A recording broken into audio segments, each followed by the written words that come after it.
Welcome to my YouTube channel. کیسے ہیں آپ؟ امید کرتا ہوں ماشاءاللہ اچھے ہوں گے، ٹھیک ہوں گے۔ ویورز، آپ جانتے ہیں کہ اللہ تعالیٰ نے عورت کو مٹی سے کیوں پیدا نہیں کیا، انسان کی پسلی سے کیوں بنایا، اور پہلی عورت کون تھی؟ تو چلیں چل کے ویڈیو دیکھتے ہیں، پھر آ کے پھر بات کرتے ہیں۔ دوستو، مرد کی پسلی سے عورت کو بنا کے اللہ تعالیٰ نے مرد کو اپنی اس حکمت کا اشارہ دیا کہ میں نے اس عورت کی تخلیق فرشتوں کی لائی ہوئی مٹی سے نہیں کی، میں نے اسے تمہارے جسم کے حصے سے اس لیے نکالا کہ عورت کا تقدس اور پردہ قائم رہے۔ فرشتوں کو بھی خبر نہ ہونے پائی کہ زمین کی لائی ہوئی کس مٹی سے عورت کی تخلیق ہوئی، یعنی عورت کے تقدس کی حد تو دیکھیے کہ فرشتوں سے بھی اس کی بناوٹ کا پردہ لازمی قرار دیا گیا، اور پہلی عورت اس مرد کی پسلی سے نکلی جس کی وہ منکوحہ کہلائی۔ اب بات آتی ہے پسلی کی۔ عورت پسلی سے ہی کیوں نکلی؟ کیا ٹیڑھا پن وہیں سے ملا؟ نہیں، یہاں بھی حکمت سے خالی بات نہیں ہے۔ انسانی جسم میں دل اور بہت سے نازک حصے پسلی کے پیچھے چھپے ہوئے ہیں، یعنی پسلی ایک ڈھال ہے ان نازک حصوں کے لیے۔ تو اللہ پاک نے عورت کو پسلی سے نکال کر یہ نہیں بتایا کہ عورت میں ٹیڑھا پن ہے، بلکہ اس عورت کو پسلی کی تخلیق کر کے یہ بات سمجھا دی کہ عورت وقت پڑنے پر ڈھال بھی بن سکتی ہے۔ حضور پاک صلی اللہ علیہ وآلہ وسلم صحابہ کرام رضوان اللہ مجمعین کی محفل میں جلوہ فرما تھے کہ ایک شخص حاضر ہوا اور عرض کرنے لگا، یا رسول اللہ صلی اللہ علیہ وآلہ وسلم، کوئی ایسا مومن بھی ہے جو جہنم میں رہے گا؟ حضور پاک صلی اللہ علیہ وآلہ وسلم نے فرمایا، ہاں، ایک شخص ایسا ہوگا جو جہنم کی گہرائی میں 1000 سال رہے گا اور مسلسل اونچی آواز میں پکارتا رہے گا، یا حنان یا منان۔ ایک دن اس قدر اونچی آواز سے ہی یا حنان یا منان کہے گا کہ حضرت جبرائیل علیہ السلام جہنم کے قریب سے گزرتے ہوئے اسے سن لیں گے۔ حضرت جبرائیل علیہ السلام حیران ہوں گے کہ یہ کیسی عجیب بات ہے، کوئی مسلسل یا حنان یا منان پکار رہا ہے۔ حضرت جبرائیل علیہ السلام عرش کے سامنے حاضر ہوں گے اور سر سجدے میں رکھ کر خدا کی تسبیح بیان کریں گے۔ اللہ فرمائے گا، اے جبرائیل علیہ السلام، سر اٹھاؤ۔ جیسے ہی حضرت جبرائیل علیہ السلام سر اٹھائیں گے تو اللہ فرمائے گا کہ بتاؤ جبرائیل علیہ السلام، کیا عجیب دیکھا آج تم نے؟ حضرت جبرائیل علیہ السلام عرض کریں گے، اے ہمارے پروردگار، میں نے جہنم سے آتی ہوئی ایک آواز سنی ہے جو کہ گہرے گڑھے سے لگ رہی تھی، کوئی پکار رہا تھا یا حنان یا منان۔ اللہ فرمائے گا، اے جبرائیل علیہ السلام، جہنم کے داروغہ مالک کے پاس جاؤ اور اسے کہو کہ جو بندہ یا حنان یا منان کی صدا لگا رہا ہے اسے جہنم سے نکال کر تمہارے حوالے کر دے، پھر اسے میرے پاس لے آؤ۔ حضرت جبرائیل علیہ السلام جہنم کے دروازے پر تشریف لے جائیں گے، دروازے پر دستک دیں گے، حضرت مالک باہر آئیں گے۔ حضرت جبرائیل علیہ السلام انہیں اللہ پاک کا حکم سنائیں گے۔ حکم سن کر حضرت مالک جہنم کے اندر جائیں گے۔ حضرت محمد صلی اللہ علیہ وآلہ وسلم نے فرمایا، جیسے ماں اپنے بچے کو پہچانتی ہے، حضرت مالک ایسے جہنم کو پہچانتے ہیں۔ اس کے باوجود آپ یا حنان یا منان کہنے والے شخص کو تلاش نہیں کر پائیں گے۔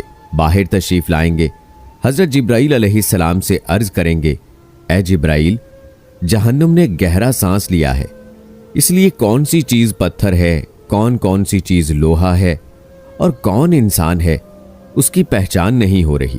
حضرت جبرائیل علیہ السلام پھر اللہ کی بارگاہ میں سجدہ کریں گے۔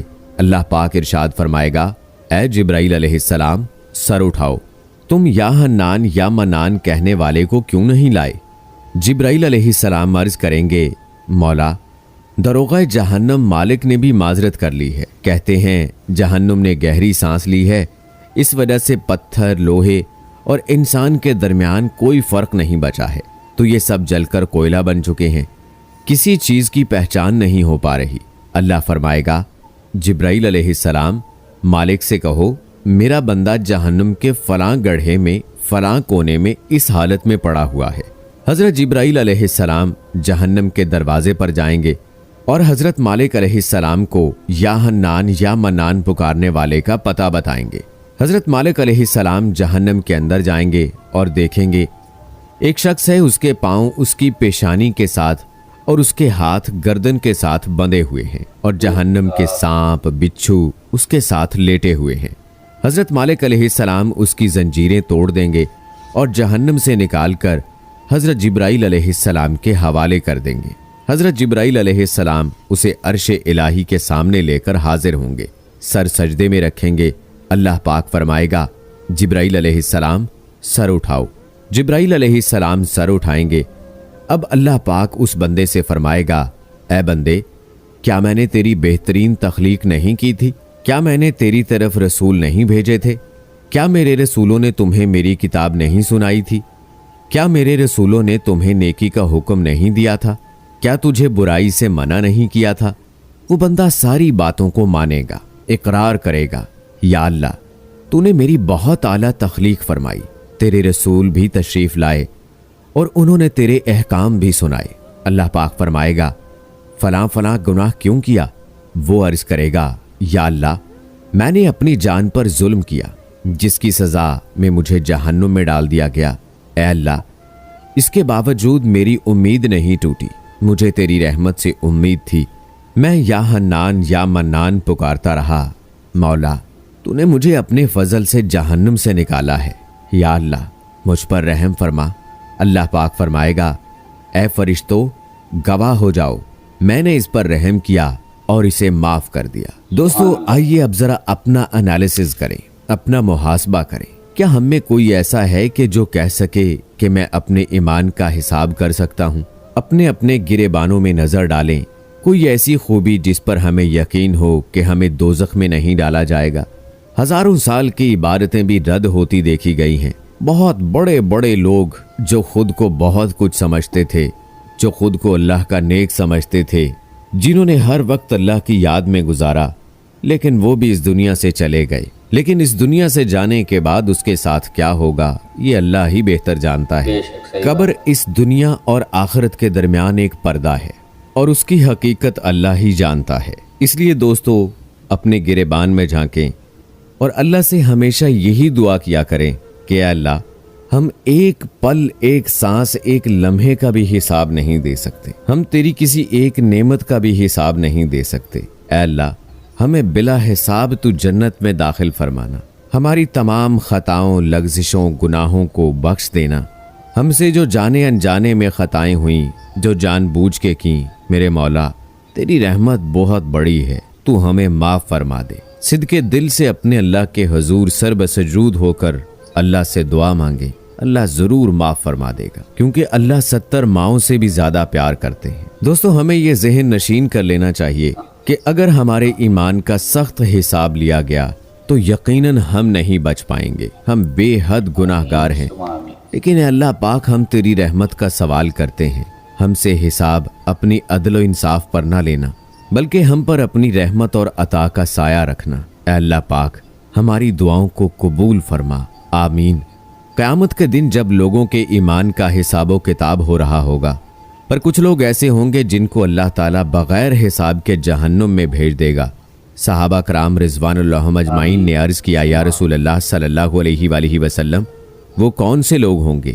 نبی کریم صلی اللہ علیہ وآلہ وسلم نے فرمایا ظالم حکمران، وہ تاجر جو جھوٹ بولتا ہو، وہ بوڑھا شخص جو زنا کرتا ہو۔ ایک اور جگہ پر نبی کریم صلی اللہ علیہ وآلہ وسلم نے فرمایا جس شخص میں یہ 3 عادات پائی جائیں وہ جاہل ہے، جو سننے سے پہلے ہی جواب دینا شروع کر دیتا ہے، بات کو سمجھنے سے پہلے ہی جھگڑا شروع کر دیتا ہے، اور نہ علم رکھنے کے باوجود فیصلے شروع کر دیتا ہے۔ اس لیے دوستو اللہ پاک سے دعا ہے کہ اللہ پاک ہمیں ویسا بنا دے جیسا وہ چاہتا ہے، جسے وہ پسند کرتا ہے، اور ہمیں بغیر حساب کے جنت میں داخل فرما دے، آمین ثم آمین۔ جی گائز، تو دیکھا آپ نے کہ اللہ تعالیٰ نے عورت کو مرد کی پسلی سے کیوں بنایا، مٹی سے کیوں نہیں بنایا۔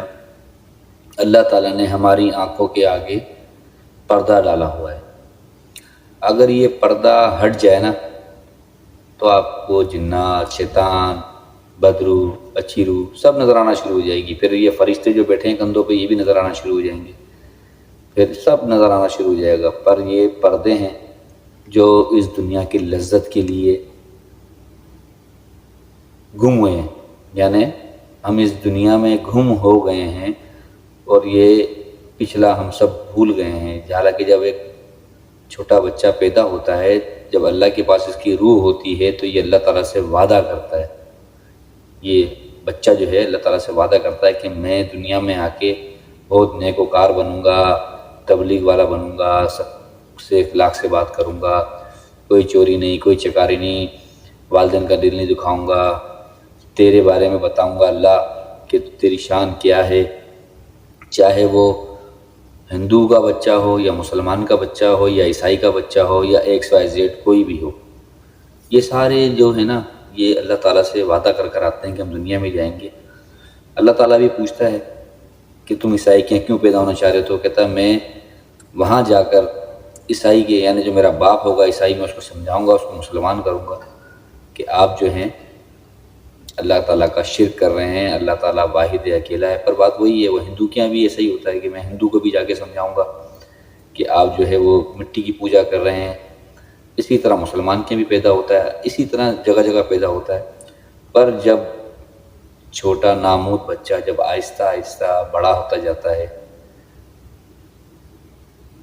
تو اللہ تعالیٰ کی باتیں اس کی ذہن سے نکلتی جاتی ہیں، یہاں تک کہ ہم سب اللہ تعالیٰ سے وعدہ کر کر آئیں۔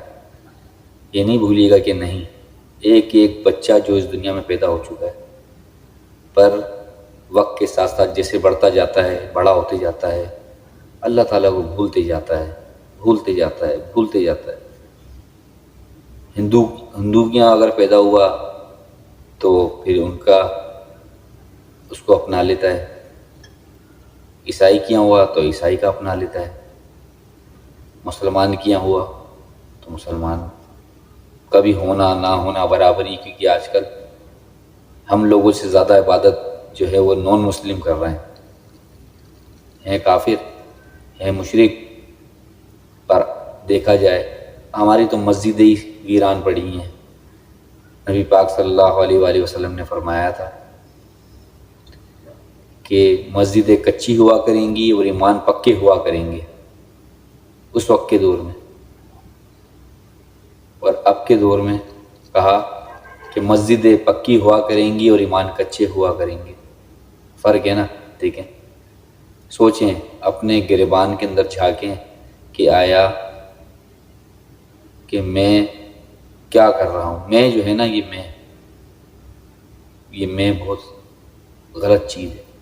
اپنے گھر میں پیار محبت اخلاق سے رہیں۔ اگر غصہ آتا ہے، چاہے بیوی ہو، بہن ہو، ماں سے بھی غصہ آ رہا ہے، بیوی سے کوئی کسی بات پہ غصہ ہے تو پی جائیں، اس کو صبر کرنا اور اس کو پی لینا، یہ بھی بہت بڑا صدقہ جاری ہے۔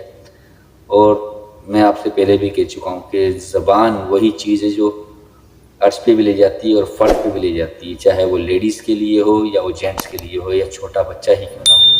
اپنے چھوٹے بچوں کو تربیت ہی ایسی دیں کہ وہ بڑوں کا احترام کریں، اور بڑوں کو بھی چاہیے کہ وہ چھوٹوں کا احترام کریں۔ ایسا نہیں کہ بڑے ہیں تو وہ اپنا بڑاپن کا ظاہر کر کے جب تک چھوٹا سوری نہیں بولے گا تو وہ جھکیں گے نہیں، ایسا بھی نہیں ہونا چاہیے۔